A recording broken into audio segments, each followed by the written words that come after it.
to another episode of the Unintended Receiver podcast by 9 to 1 Ultimate. Today we have a very special guest, Manisha Daryani. We're actually making this a vidcast, just like the AUDL episode. We also have two new guest hosts, Sumedha Kandpal and Nandan. I'll just tell you a little bit about them and then Manisha, and then we'll get into the episode. So Sumedha is a very good friend of mine. We've known each other for years. She started playing Ultimate Frisbee in Ahmedabad around 2009. She has also played in Chennai and also now plays in Bangalore. She is a UPI executive board member, sits on the National Federation for India, also a state for Karnataka board member, active player with air traffic control. And she has two guinea pigs, and she has a significant coaching background as well. 3 guinea pigs, yeah. That's actually very important. Has a kind of really good background in coaching, and I think is going to be like a great addition, great guest host today for us. Sumedha, do you want to talk about Nandan? Also, just adding in, I started playing in 2011. Oh. Nandan has been playing for the last 6 years, and he's the first coach at JIRS, which is a school on the outside of Bangalore. He then moved on to Chennai and has been coaching and playing with the Blitz for the last few years. He's also been the assistant coach for the Mixed Masters team that went to Japan in 2019 for the Asia Oceanic Beach Championship. And if the World Championship in Australia would not have been cancelled, the head coach for the men's masters team there for India. Yeah, that's Coach Nandan. Thanks, Sue. Anything you want to add or disclaimer, Nandan? No, that's about it. That's a great introduction. Thank you very much. I'm just disappointed you don't have guinea pigs. I'll be honest. Oh yeah. He has a dog. He has dog or dogs plural. Yeah. I have a dog too. Yeah. Okay, That's this awesome. is great. I feel left out now. I don't have any pets. Okay, I'm going to get to Manisha. Your background is incredibly impressive. I tried to string this together and make it as succinct as possible, but I think I'm just going to lay out everything. So, and do correct me at the end for anything I've messed up. But started playing Ultimate Frisbee in 2002 after being in softball, kind of into softball at the University of San Diego. You met the national champions on the bus, kind of going somewhere, and they got you hooked onto Ultimate or asked you to join. You were part of a really good college program there. You went to college nationals that year, I think, made the quarterfinals, and then in 2003 made the semifinals. That video is online, I've heard. There was a model there, this kind of club team, taught the college team. Fast forwarding a bit, having started in 2002, you then in your career, you've been to club nationals 17 times in a row. I think that's right. Like, that's phenomenal. You were part of Fury, one of probably the most famous women's teams in the world, till 2016. Then you joined the mixed division. Kind of going back a bit, by 2010, you'd won 3 nationals and 1 worlds. I think in 2012, Japan won against USA, so it was a close one. You'd visited Colombia in 2011, met the Cardenas sisters when they were 11 years old, which I think is just a really amazing like tidbit fact. So that's kind of your playing career and coaching and leadership. We talk about that. Kind of moved to high school for coaching in 2012, and you still do that. You started a youth organization. Started to get involved in professional ultimate with 2 leagues, the Western Ultimate League most predominantly, and then also a little bit with the Premier Ultimate League. Now you're president of that, and you own a team in the Bay Area. That's phenomenal. You're part of the working SOTG group for USA Ultimate, the Bay Area Disc Association board member, I think until 2018, and then retired. You had a big influence on their youth program, and that's amazing. And you also helped establish and worked with an NGO called Downtown Brown, which is a majority-minority team, creating a space for ultimate players of color. And you're a lawyer, and that's all I've got. Usually the mic drop is the lawyer. And you're a lawyer, mic And drop. you're like, yeah, exactly. Yeah, I was like, wow. To top it all off, you're like conquering the legal world as well. But yeah, did I miss anything or did I embellish anything wrongly?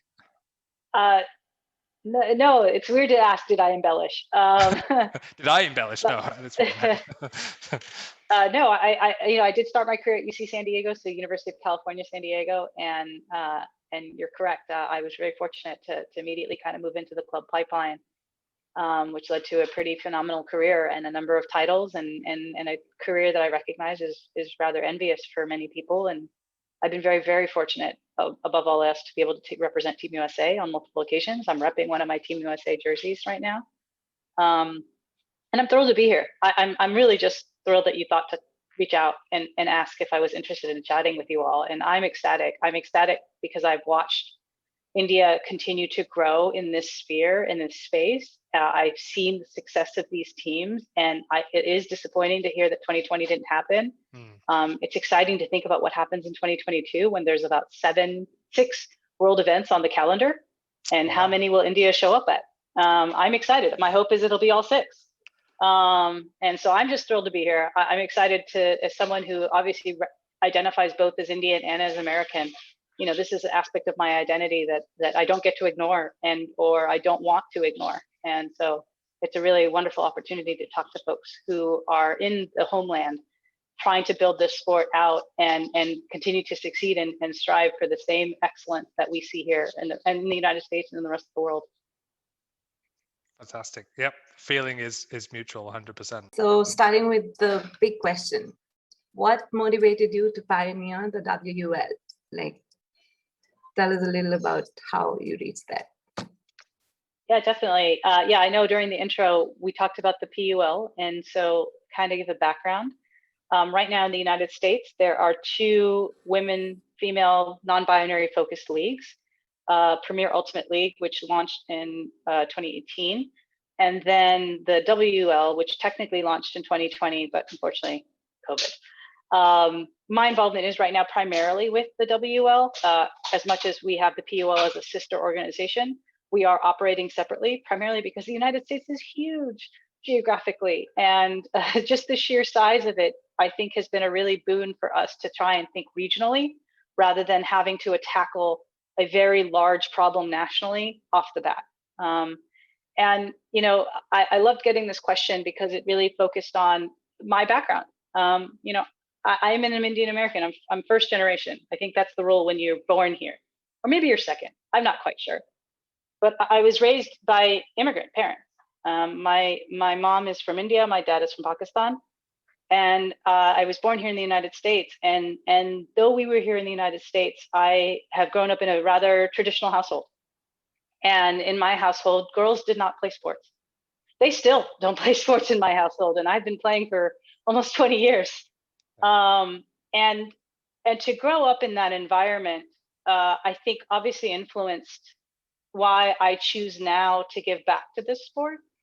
Because trying to convince traditional parents who find gender norms very concrete that a woman's place can be on the field instead of just at home was difficult without role models. It was difficult to do without an example, because at that point you were just sort of the outlier and you were the exemption. You were the black sheep. I always called myself the black sheep of the family because I wasn't conforming to, and I'm not saying it's antiquated, I'm just saying it's what they knew, the expectations that they knew. And for us to be able to challenge that narrative, we need to create that space. We need to normalize this space. And I absolutely think growing up as a multicultural immigrant is exactly why I fell into this sphere today, because it made it that much more obvious that what is the power of being able to create the role model? You cannot be what you cannot see, right? That's what we hear all the time. You cannot be what you cannot see. And to me, it matters that we start to create a model where women are valued as athletes, valued in their professionalism, and being told you can be paid to do this. This norm does not exist right now in the United States. We are struggling, even in the United States, to create this narrative. You are seeing organizations like the WNBA, you're seeing the the National Soccer League also trying to challenge this narrative that sports is not the province of men. Sports is the province of people. And people can be great at this sport. And I am so excited to be in a space and have the opportunity, have the privilege to be able to continue that narrative moving forward and to create that narrative, because that's the reality of it. We are creating the narrative. We are going where right now many people have not been able to. And if I can do something so that one other little girl can go to their parents and say, I want to play sports, and your parents can look at it and say, I know what you're talking about. It's normalized now. It's okay. That matters so much to me, and I want that. I want that for every young girl, immigrant girl in particular, who is struggling with this, of this, can I do this? Can I be both? It's not an either or. I think you can be both. And so I'm ecstatic at the work we're doing. I'm excited that we're gonna be able to ideally come out of COVID in the next couple months. Who knows at this point? And perhaps bring an incredible product that as consumers and as athletes, we are excited about.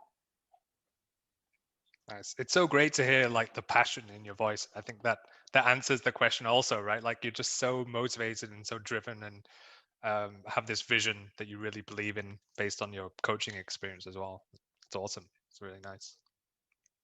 Yeah, I mean, coaching is such a wonderful thing, right? We truly get to influence the lives of athletes in ways that actually affect their regular lives. You know, the skill sets that you bring, especially in the context of Ultimate, where it's self-officiated, in terms of conflict management, in terms of how we interact with people, in terms of how we treat people. I mean, these are life skills that we're treating. It's one of the things I would always argue with my parents about. I was like, I am learning more about what it means to be a good person than I would ever learn by just being in an office. I learn more about what does it mean to interact and treat people well than just sitting at home. Like, these are the skills we teach, and they're so transferable to every aspect of our life. I mean, you hear this all the time. Elite athletes tell you, like, what I learned from sports is head and shoulders about what I learned in a classroom, right? Because it taught us real life skills. It taught us, what does it mean to be ahead and still look back and say, are you coming? What does it mean when you're behind and wanting to get that drive to keep going? Like, the agony of defeat, like the thrill of victory, the ego that comes with being on top, the humility that comes with being at the bottom. These are life skills, and they're absolutely transferable. I think what you just said connects very well to what we have for you as the second question. When you are addressing issues like people's basic life skills and how you be with each other in a team or interact with people, as a coach, you have a greater responsibility of transferring that to people. And next question that I want to ask you is, as a coach, also as an athlete, how do you start to address people's notion of we are past issues that affect smaller groups of people? You know, when people say, oh yeah, that's a thing, but we're not there anymore. How do we move beyond that notion of we're over it to do with gender or race or any other factors that don't affect a majority, that are only relevant to a small group of people? I loved this question. It forced me to actually have to think, and I came up with an analogy. You know, as an athlete, we're told to get better, we practice.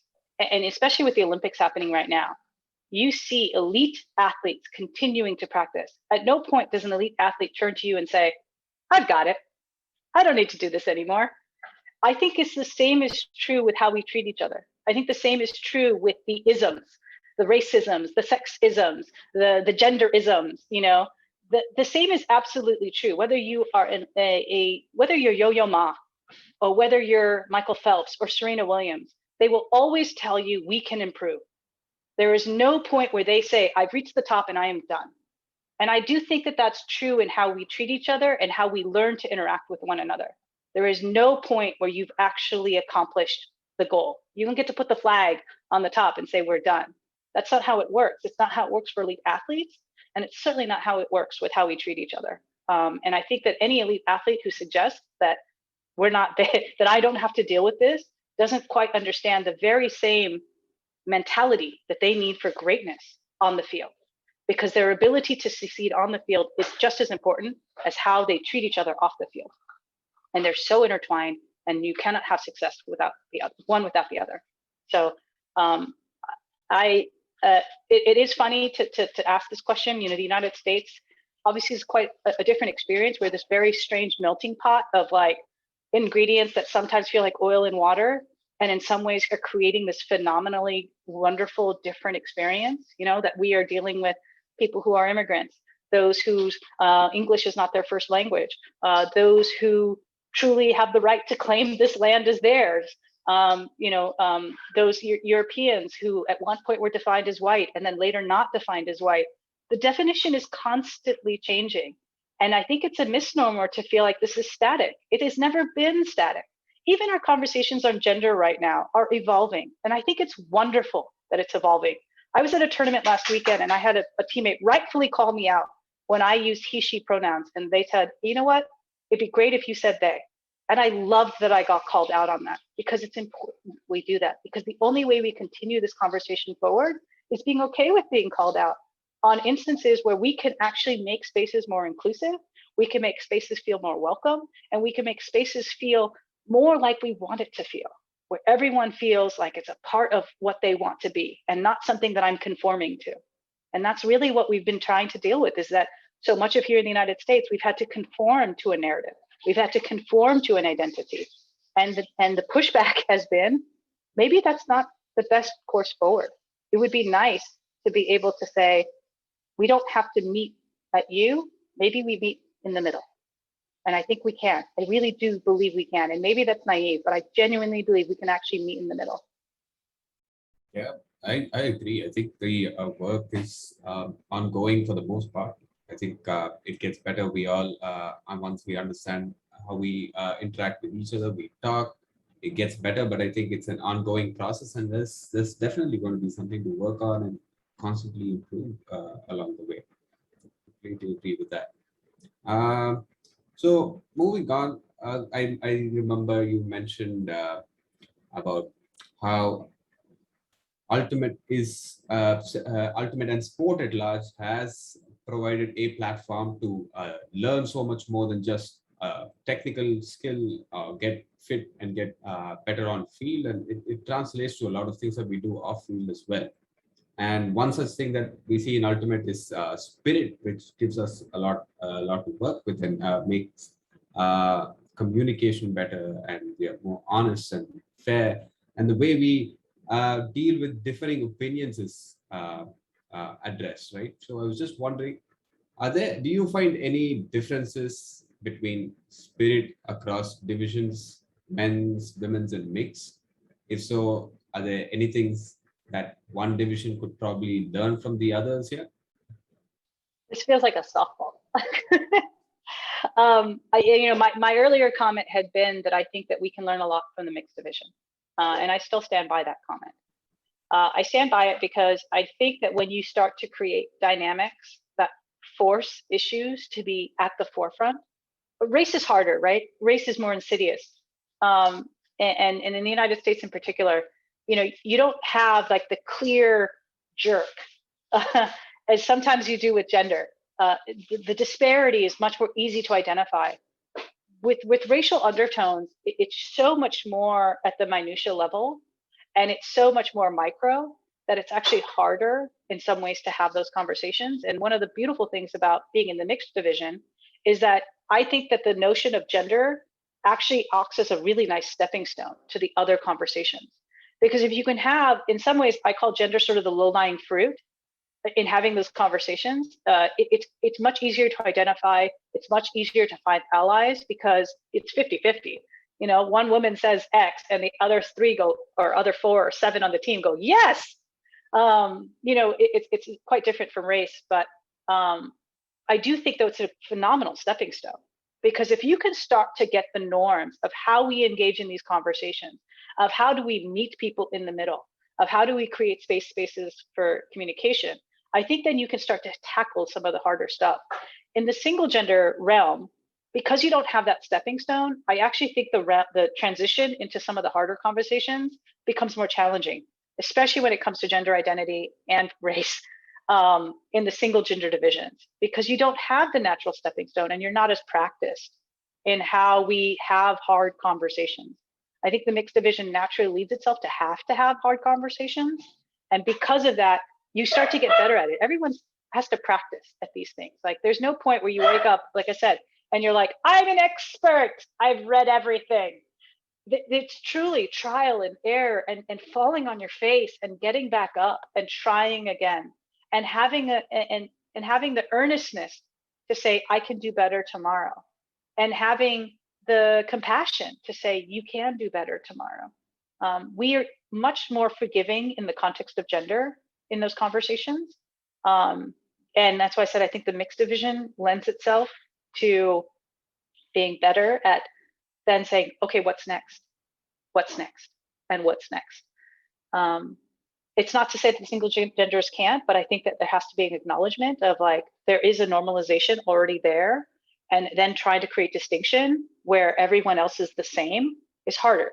On the mixed division, because you're inherently starting at different positions, it's much easier to be like, I see that we're starting at different positions. Okay, and we had to then try to address this. Like I said, what comes next? What is the next step?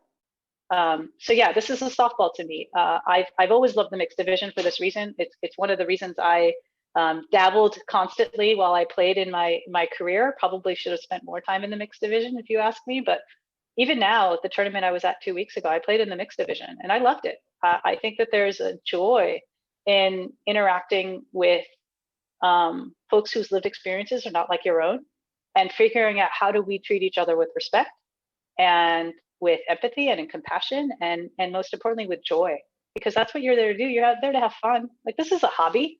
For the most part, we don't get paid for it. We're trying to change that, but for the most part, we don't get paid for this. So why shouldn't this be something that gives you joy? And I think you get joy from having authentic interactions with people who don't look like you and have not lived experiences like you, and you learn from. That brings joy in our lives, and I want more of that. I find that really interesting as well, because I think there are definitely like pros and cons to mixed and single gender. In India, we've almost exclusively played mixed, which I think was great in the beginning, but we really feel the need for single gender now. And what's also interesting is we had a guest, Rasika, who had come on the podcast, and how she talked about in mixed, because she identifies, her pronoun is she as well, but she identifies as non-binary, and in mixed always felt like she was being tagged. You have to call women on the line, so she would be calling her a woman almost. But in single gender, there was no, you don't have to do that. You don't have to call genders, and so it just felt like more of a comfortable space. And so I think that, but I completely agree with you that mixed is my favorite format, and it has all these pros and cons, and the diversity of it pushes us to work harder and think about what we can do better. That definitely makes sense. I mean, again, it's both, right? Neither perspective is incorrect, because I think that the perspective that is offered is again, when you put the single gender together, there's an ability to have a commonality of language. You hear this even in the spaces I created with people of color. It's a different commonality of language, and it is fundamentally different than when we play in the context of with our white counterparts. And the same is true in gender. I'm not here to deny that gender doesn't play a huge role in how we identify ourselves and how we have our lived experiences and the trauma it often causes for women. And so there's something about, there's a solace in seeking refuge in spaces where that's not at the forefront of your interactions, right? Because you're correct, in mixed, you're defined by the opposition. Yeah. And that's challenging. In single gender, you're no longer, or even single gender non-binary, you're no longer addressed by this one level of your identity. And then you can see why on the single gender spaces, they're ecstatic to be there, because they don't have to have that conversation. It removes that from the baseline of what we discuss. As I said, the challenge, however, the trade-off is you're not as practiced to get to the harder things. So I'm not here I actually think that that's an absolutely true statement. Both can be true, and that's the beauty of these things, is both can be true. To say one thing doesn't to take away from another. Pros and cons are exactly that. It's never zero sum. And I think part of the challenge in having these conversations is to understand and accept it doesn't have to be zero sum. We're not here to rank mixed above single gender. We're here to talk about pros and cons. Before we kind of have some questions around like your kind of high level playing experience, but Nandan, I just wanted to check if you had any follow up to that or. Yeah, I mean, it's definitely interesting, right? Having mixed as a competition format. I was just maybe wondering, do you see mixed ultimate being played at a professional level anytime soon? What are your thoughts on that? It is true that the concept of mixed gender in sports is in many ways right now an outlier. And in many ways, this sort of leads to the other question of, is that the in for the Olympics? Is it precisely because of its uniqueness that then gives it a leg up into a space like the Olympics? Can that succeed in a professional format? That's a phenomenal question. And I think that has to do with your audience base. Like right now, you have single genders really, truly struggling to create an audience base and to draw people into the sport. There is something to be said of what if we had just started with mixed? In fact, this was the original discussion around the AUDL, was should the AUDL start as a mixed league? Precisely because it is nothing that the market has ever seen before. Now, for better or worse, the dynamics of capitalism and the dynamics of how funding works in the United States, they went men's. It was a response to a market. The question is, do you create the market for mixed? And that's a challenge. And we don't quite know, right? Because we don't have a model exactly. There's a few Olympic sports that play cross-gender. Tennis has really started to kind of lean in. The announcement today is Barty and Djokovic are going to play together at the Olympics. That's really starting to move in that direction. But I can understand. I'm not saying I agree, but I understand why the thought process was here in the United States. Let's start with a model that is consistent and familiar to our audience base, which is single gender, before we move into mixed. It's not to say that there wasn't a place to think, maybe we should have started with mixed, just precisely because no one would have ever seen it coming, because they haven't.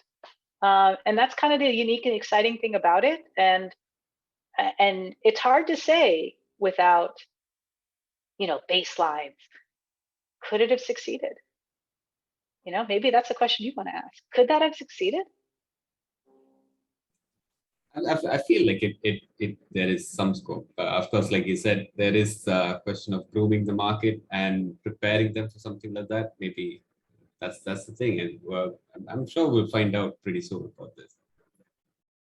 I'm hoping to find out best. The beauty of it, of being at the forefront of a sport that's really only 40 years old, is we do create the narrative, right? We get to decide what that narrative looks like. Even the introduction of the mixed division in the United States was an anomaly.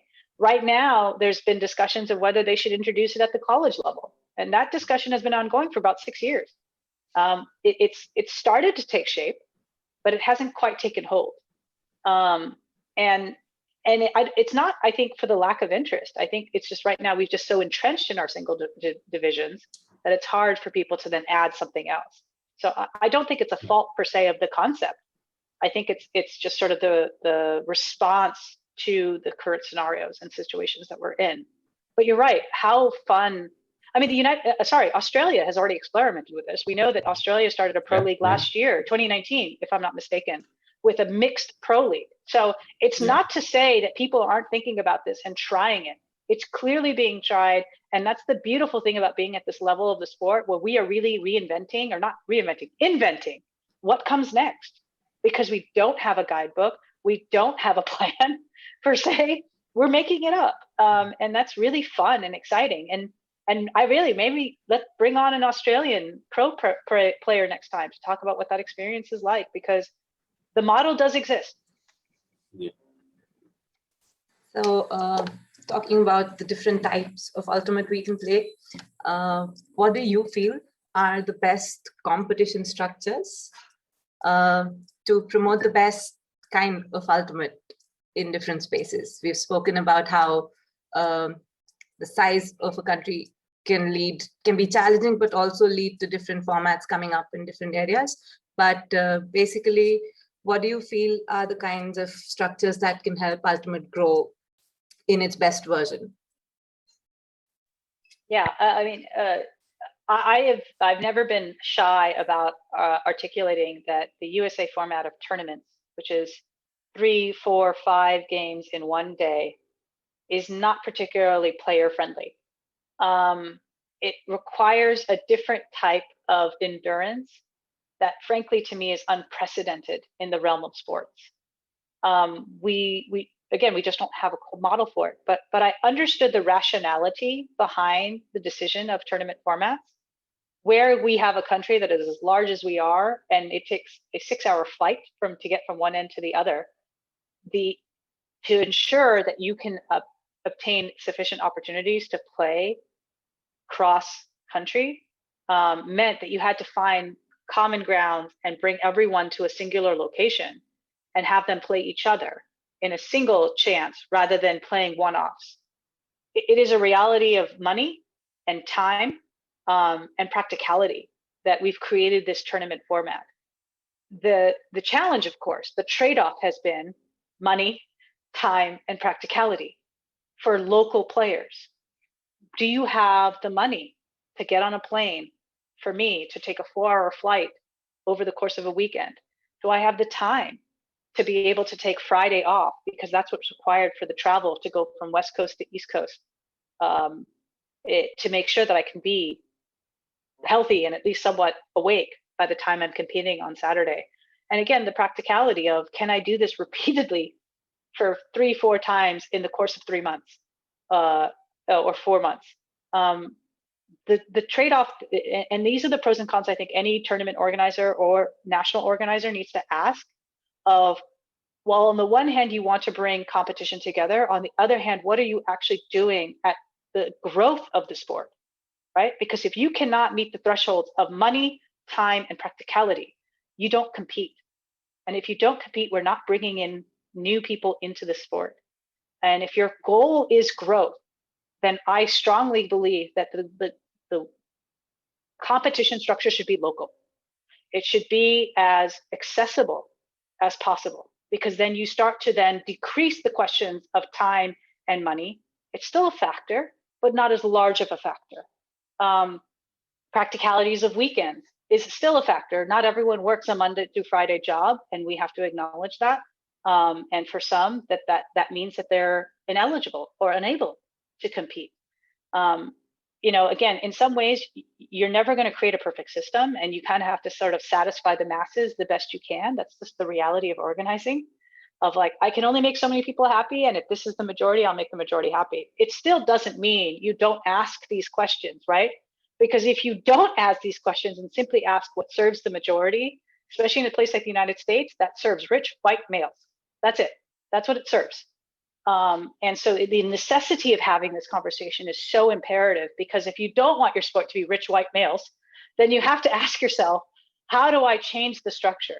How do I make the structure more welcoming? How do I ensure the growth of this sport in spaces and places where this sport has not yet reached, which is often inner city, it's often lower socioeconomic status. One of the beautiful things about thinking about the growth of the sport in India, right? Like, it was so much of, like, you talk about where Chennai and beach, like the accessibility of being able to play beach, the fact that you could play at any time, really, truly, you were not limited to weekends to be able to play. You really started to address time, money, and practicality. And as a result, you saw a boom so fast in India. India really, truly, in my eyes, my outsider eyes, went 0 to 60 in sort of the growth of this sport. We went from India wants to play, India's competing in a world championship, like 2 years later. And we have to ask, how does that happen? And that happens through access.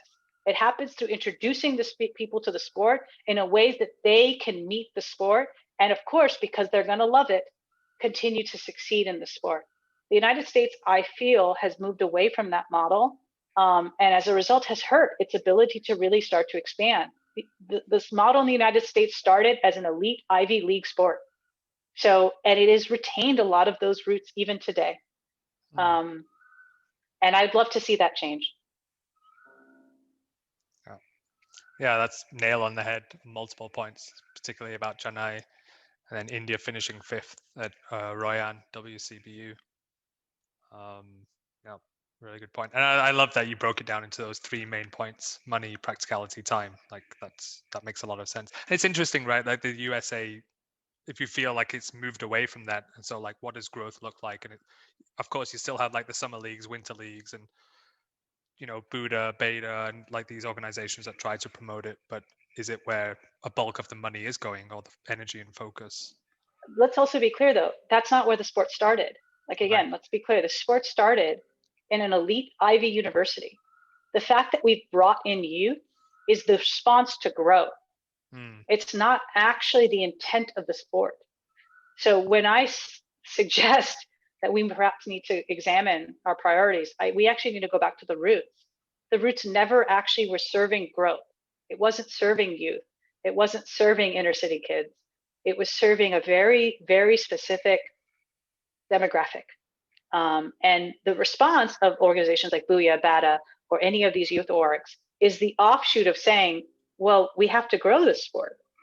Where's the natural place? It clearly is youth. But that's the response. That's like version 2.0. And don't get me wrong, part of my biography is that I joined BUYA really when we were just starting the youth division. BUYA previously really was a conglomeration of adult tournament directors, adult rec tournament directors, and really, as you can imagine, consolidating resources and consolidating costs was a very efficient way to start to help run these leagues that were really, for us geographically, spread out over about a 50-mile radius.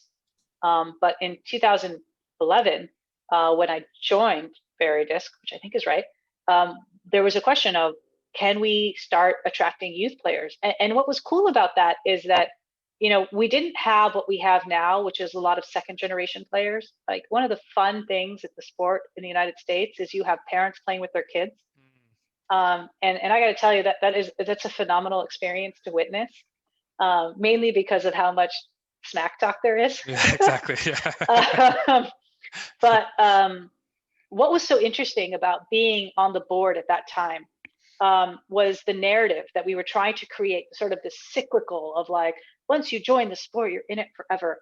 And I will tell you, and Barry Disc will tell you, that I really resisted that. I said, you know what, people can enter the sport when they want to enter the sport. Rec players aren't necessarily going to be lifelong players. They aren't necessarily have their kids join the sport. They may, but they don't have to. And part of the messaging we were having when we were starting to introduce youth sports into the Bay Area sphere is we wanted the rec teams to help support it. And that was a struggle. And I understood precisely why. If you're a rec player and you are just looking, rightfully so, I need something to do on a Wednesday.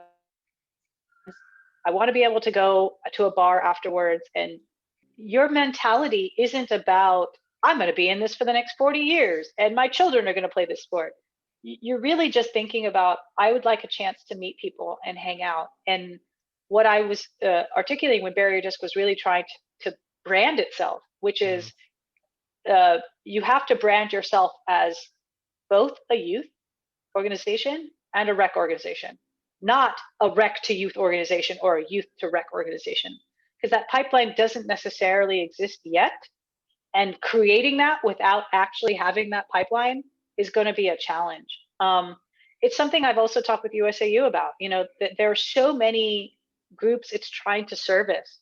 And those groups have very fundamentally different needs. Club players have different needs than college players. Yes, some college players go to club, but that's not always the case. Then they have a youth division. Now it's getting to the point where most youth players do go to college.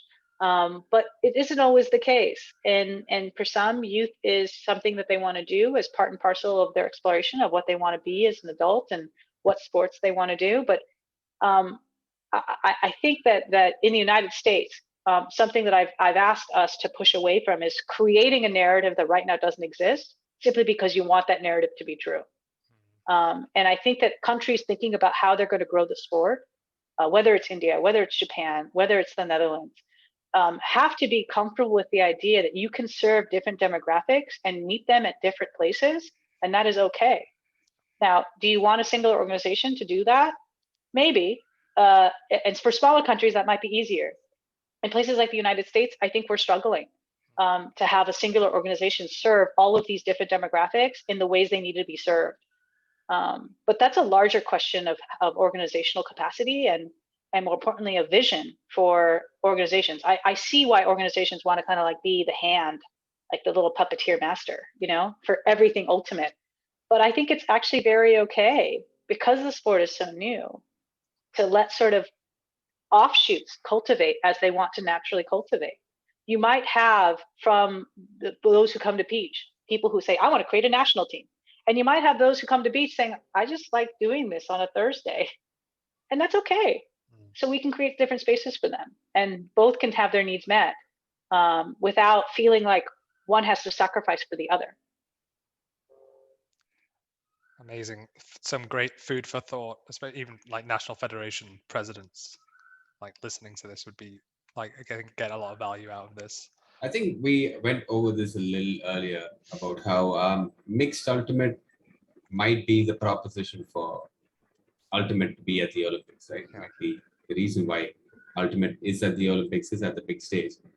Now, I was wondering, what do you think the impact of something like that can be on the sport? Like, how can the Olympics? How do you see the Olympics impacting ultimate at the world stage? And the other way too. Do you think ultimate can have an impact on other sports being at a large stage, and at a stage like the Olympics? Is there a larger story there? Is there something that can affect a lot more sports in the way organized sports is looked at? Yeah, there's so many facets to that question. So I'm going to go one at a time the best I can. First of all, I don't know if you have access to the Ringer, but an article came out, I think last week, of how ultimate frisbee could become an Olympic sport. And there's a lot of been discussion on that article. And to be very practical and kind of the nitty gritty dirty part of this, being part of the Olympics is money. It's accessibility to so much funding that we do not currently have access to. That is a reality of the sport. And I don't think we get to hide behind the curtain of pretending that that's not important. It is definitely important to the United States, the funding that comes with being part of the Olympics. Now, how that manifests itself and the realities of how we have this discussion, I still think has to be addressed, because there's certainly, like, there's a beauty to the Olympics, right? The Olympics right now is such a hot button topic. You know, as a concept, it's a beautiful thing. As a practicality, it's kind of an aberration, and not even an aberration. It's an atrocity. You know, if you think about the amount of money that has been going in to these things that do not benefit either the host country, the people of the host country, the athletes even per se, but really coffers that are in the hands of a lot of advertisers. In that regard, the Olympics, rightfully so, needs to be criticized. You know, there's obviously a secondary question of the Olympics in litigating or mitigating or policing political speech, which has always been a hot button subject. And I'm not here to comment on the right or wrong of it, but, you know, as we moved away from just sort of the concept of, I want the best athletes in this sport to compete against each other, to what we see today, it's actually hard to almost see the connection. You know, like even today watching the gymnastics, women's gymnastics, and to watch them compete in an empty stadium with their families on the other side of the world, it feels surreal in some ways. And yet we are truly witnessing the best and brightest in the world compete. And And so, I hesitate to lean in and say like Olympics or bust. I think that there are rightful conversations that have to happen about how the Olympics perhaps has moved away from the ethos, which is celebrating sport, celebrating feats of athleticism and greatness, and the uniqueness that comes from watching people compete at the highest level, and not even compete, but exceed the boundaries of what we think is possible. Every world record that we see at the Olympics, whether it's in track, whether it's in swimming, whether it's in any other sport, I mean, it's just a feat of human amazing, of human capacity. And there's a joy and a beauty in that. And yet we have the Olympics, which almost feels like it's pulling away, it's almost denigrating this beautiful moment in an individual's achievement, and profiteering off of it. And this isn't to say that, like I said, the concept of the Olympics is beautiful. It really is. I think the IOC needs to really have a hard reflection on how it might have lost its way in this context. And so for that reason, to me, my greatest joy in my career has been competing at world championships in my sport.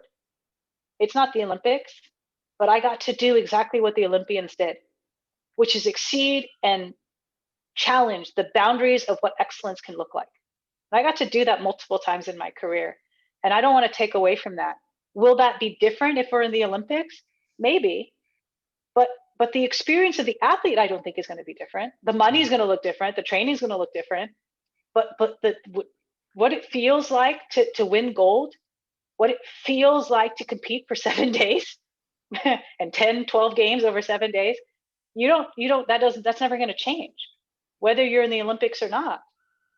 And so I think it's great to have hard conversations. I think it's great to ask the questions of, is the means serving the ends, or is the end serving the means? More actually the former. But certainly I do think it will change the sport. It'll change the sport precisely because, like I said, it adds money to the conversation. And whenever you add money to a conversation, it fundamentally changes how we do things. It becomes less about joy and more about monetization. And I want our sport to resist as much as it can, feeling like it has to commodify itself, which means by commodifying itself, it means it has to make sacrifices from the very things that perhaps makes it great. Now, the second part of your question, which is now a larger philosophical question, is like, how is having Frisbee in the Olympics different? It's obviously different because it's self-officiated. Can self-officiation work in the Olympics? That's a great question. We ask this question a lot at the international level. We even asked this question at the national level, at national championships. Can self-officiation work? When the stakes get higher, can self-officiation work? When money is involved, can self-officiation work? Your incentive base changes. Right now, when you play for joy and you play because you're paying money, it's much easier to let a call go. It's much easier not to play ticky-tacky. When your stakes are higher, if you're worried about sponsorship money, if you're worried about, honestly, sponsorship's the biggest thing. If you're worried about who's going to cater to you later, or if you have someone that you're supposed to serve, your decision-making process, even in those moments, is gonna look different. And I think that's the reality of the psychology of it. I don't know how you divorce one from the other. And I think it's a worthwhile conversation to have. I'm not offering answers, and I'm deliberately not doing that. I'm just posing problems, which is sometimes a fault of mine. But even when we have these things, like I said, I don't want to take away the concept of competing at the highest level, at the highest stage, is still something I'm going to tell you is going to be the things I remember most in my career, because I got there, and it was such a ride, and I want more of that for more athletes. I want athletes to experience that. I want athletes to want to strive for that. I want athletes to believe they can get there. Does it have to be the Olympics? I don't know. So, going into some fan questions. The first one comes from Munis, friend of the podcast, from San Jose Spiders, captain of the San Jose Spiders.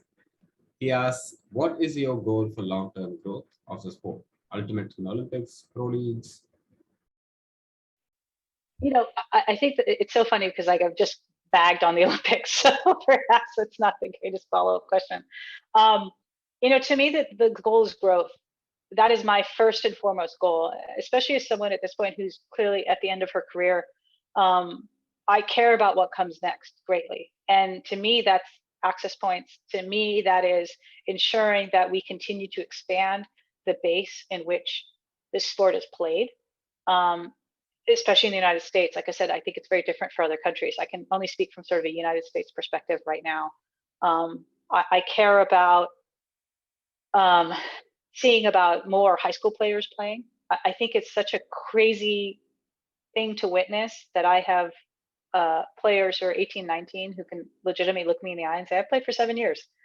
And to think in my head, I was 30 when I got to 7 or whatever it was, you know?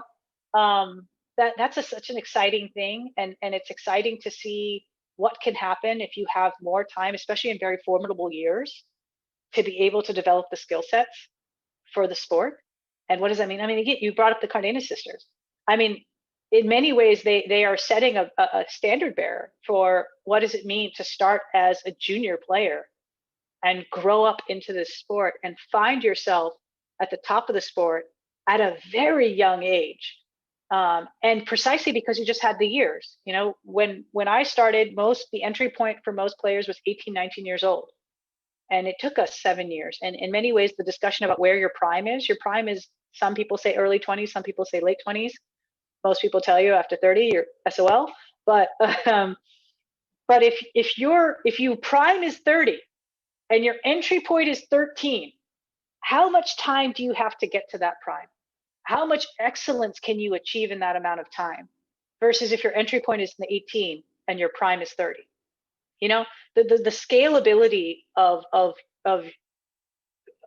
awareness, of acumen, of just sort of field knowledge is so high, much higher when you bring that entry and when you lower that entry point into that sport. And so to me right now, especially with what I am doing with focusing on youth, that's an incredibly exciting aspect to me, because I want an 18-year-old where I was like, at my prime, I couldn't do what you did. I want to be able to say that. I want to look at someone in the eye and say that. And that's going to be so exciting for me as we move forward. You know, the pro leagues, don't get me wrong. I'm clearly invested in it. I own one of the teams. So as a concept, I want to see pro succeed because, like I said, I still genuinely believe that creating a model that demonstrates where you can go if you're starting at 13 is just as important, because you cannot give them vision of how they can succeed and where they can end up without a pro at the other end. So to me, that was why I wanted to counterbalance with my focus, my energy, my money at these ends, the entry point and not the exit point, but sort of the ceiling, our current ceiling. And I want to see what that ceiling looks like. And we just don't know yet what that ceiling looks like. And like I said, that's a different question than the Olympics. That can be a ceiling, but you know, there's a question of is that sustainable as a ceiling? And we like I said, we don't know. And then one of the beautiful things is we get to try and figure that out together. But yeah, before you answered this question, I was thinking more or less along the same lines, that in India, we've got around 20 to 25 colleges that play, but there's not a structured approach to getting high schools to play. So I think the key, just like what you said, like the key to growth is getting younger and younger people to start playing, and that age just decreases as much. If we can get kind of motor skills being built at the age of 5 and 6, that's amazing, right? By the time they get to high school, and they're going to be very athletic cutters and sports people, and that's kind of missing, particularly for the female population. That I feel like that's really missing. Like we're not promoting sports enough amongst the female population, until they get the opportunity to do so, they have the money to do so, or the freedom to do so. And so, yeah, I completely agree. A lot of it is just to do with the age at which people start the sport, and that's going to end up growing the base, the sport overall as well. I have another one from Srikanth from Storm Chasers in Mumbai and Cleveland University. Srikanth asks, how can coaches enable safe spaces for minority genders to engage in a dialogue or raise concerns? Yeah, this is such a hard question to answer, precisely because I would never profess to give the answer. I can only profess to say what I've been doing and how I've been trying. You know, dynamics in power and in perceptions of power permeate both in how we perceive ourselves and how we receive others. And, you know, the first step is acknowledging it exists, right? You can't engage in solving a problem without acknowledging that a problem actually exists. And so a lot of discussions to me start with coming at the table of, especially if you're in the majority, of acknowledging you don't necessarily have the lived experience of the minority. And if you're in the minority, coming with the, I would like to teach, I'd like to explain. You know, we have so much discussions here in the United States. Is it our burden? You know, is it our responsibility to explain to you what this is? Is it our responsibility to teach you these things? And I understand that. I do understand the question of asking those who already lived experiences are challenging to bring more to the table. I do. But I also believe that asking us to meet in the middle, and I've used this analogy a lot, does matter. I engage better with someone who genuinely wants to hear what I want to say. You know, listening skills are so important. I engage better. I feel more comfortable in speaking to someone who doesn't respond defensively or, you know, offers the whataboutisms is what we hear, and offers those non sequiturs. Well, you're here and you're successful, so how is it affecting women? You know, like you get these like non sequitur responses, and it really shuts down conversation. But if you can engage in a way that is earnest and receptive and non-defensive, you are halfway to having the conversation. Then the second component is doing something about it. That's where a lot of people struggle. They can do step one and they can say, I hear you, and then change nothing. Step two is actually giving up privilege. It's being willing to share what you have. It's being willing to take on more than you've previously taken on. Not because, actually because you know they've already carried it. It's saying, I see you carrying 2 mules on your back. I'll carry one now. You're going to still have to carry yours, but I'll carry one now. And that's the second step. And that's where I think right now, societally, we are struggling. We're very good at calling people out and being like, well, that's not kosher. That's not woke. And they want to tell you what woke is, but they don't want to do what woke is, which is actually making sacrifices. That's step two. And I want us to be cognizant that it's not enough. This journey isn't finished. You know, like the best cartoon I've ever seen is like sort of like this mountain, and it sort of looks like this. And you see this person being like, and the other guy being like, that's just step one. We still gotta go. And that's the next step. I'm appreciative that we've moved the needle forward. The reality is the needle needs to keep moving forward. And again, you start with the earnestness and baseline of, I'll engage in conversation. I will listen. I'll be willing to change my mind. Second thing, I will do something about it. And that's what I want now. That's what I'm asking right now in the spaces I'm in. Is it's not enough to say you hear me, do something. Yep, we are. I mean, we've used a lot of time as well, but I'm actually still excited about doing the rapid fire questions. So I think we should do them, and let's see if we can make it into the episode or not. Anyway, because it's a fun process, whether we get to include it or not. Is that okay? Yeah, awesome. Just to, I think you get the idea, but it's supposed to be, you don't know what the questions are, and instinctive, like give us your first answer, and that we know, assume that to be the most honest answer. And we try to keep it fun. There's some that might push you a bit more as well. So good to go. All right. First question is mixed or single gender? Or Mixed. instinct? You have to pick one. Mixed. Mixed. Okay, cool. I hope you know these people. Amitabh Bachchan or Rajnikant? Amitabh Bachchan. Okay. Layout D or Huck? Layout D. I knew you were going to say that. Forehand or backhand? Forehand. Coaching or playing ultimate? Coaching. Right. Yeah. Okay. This is you might need time, but which country do you feel is going to come up big in the next few years? It's unfair to say Colombia, because in some ways Colombia has already reached that pinnacle. But if I were to say what comes next, Australia. Yep. They've just been on the outside looking in, and I think they're high time for a title. I know Italy is obviously making a big run right now as well. I think other European countries, right now, I think the talent is so diluted in Europe that it's difficult for them to sustain. I think because, Australia is an island and Colombia is sort of just on its own, they get to consolidate talent better. Okay, that's interesting. Yeah. Would you come to India to coach? Yeah. Cool. What do you think about stats from a coaching perspective? I love stats. I think stats is a way to communicate with players in a way that often is something that they can receive. Not all players are receptive to it, but I do think it's a tangibility that offers some context more than you should have cut this way.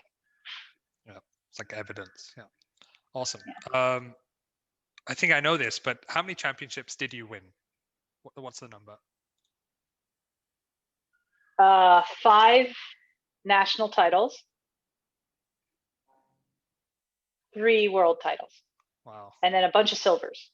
Yeah, right. Silvers count. Just absolutely. Yes, making to the finals is like, yeah, can come down to a penalty shootout if you're in the wrong sport. Fantastic. That was it. You made it to the end. Hope that was okay. That's great. Awesome. Started with the hardest question. Mixed or single gender. I was like, you did pause for a while. I did. Yeah. So we're done. Thanks so much, Manisha. Fantastic interview. I love how much you shared with us. I mean, I think we had the privilege of doing this before as a preparation, but even more came out, and really, really enjoyed having you with us. It's hard to put it into words how much we appreciate you being on the podcast. Thank you. I said it's a privilege to be here. Truly, like it has been such a fun. As I said to you when we saw each other last, I told my family, I told my cousin, hey, I want to get interviewed. They're like, really? You're a big deal? And I was like, I guess. Yes. Those people know that also. Well, but in all seriousness, it's funny because I feel like you were disappointed I didn't say India. I have a great deal of excitement for where I think India can go. I think right now, COVID, I think, has really hurt the development of Indian sports, and I think in a way that I think is harder than other countries. And I think that it's going to take 2 years perhaps to recover, because I think you just had such a strong core that's slowly aging older. And like I said, growth of the sport is so imperative, and other countries have already had systems in place for that youth development. And I'm not saying this to be dismissive, but I think that that's what we're going to see. And for a lot of countries that don't have great youth programs right now, it's going to take a while to get back. Yep, absolutely. Sumedha and Nandan, anything to close out? It was just an absolute honor to be here, and getting your perspective on things. It was like truly a wealth of knowledge. It was really, really interesting to see all the different perspectives you had, and from your experience. It was just amazing listening to you. Thank you so much. Thank you for having me. Yeah, it was like probably the best way to start my day. It was lovely to see your perspectives. It's given us so much to think about. A lot of very interesting things to take up wherever we're working right now. A lot of food for thought, things to do. So great start to the day. Thank you so much. Well, thank you. Like I said, I care deeply about how we develop this sport, and to the extent that there are lessons that you can take from the United States, I want you to have it. There's no reason to reinvent the wheel on this. Make a better one, and then take the sport to the next level. And that's what's going to be so exciting to see what happens next. And I'm definitely going to hold you to the, would you come to India to coach? So that's great. That's going to happen. Okay. Yeah. Yep. Thanks everyone for tuning in, watching this video cast, and or listening to the podcast. You can reach out to us for any feedback or suggestions or appreciations at the email address contact@91ultimate.com. Otherwise, this is goodbye from all of us. I'm going to wave off goodbye and hang up. Thanks everyone. Bye all.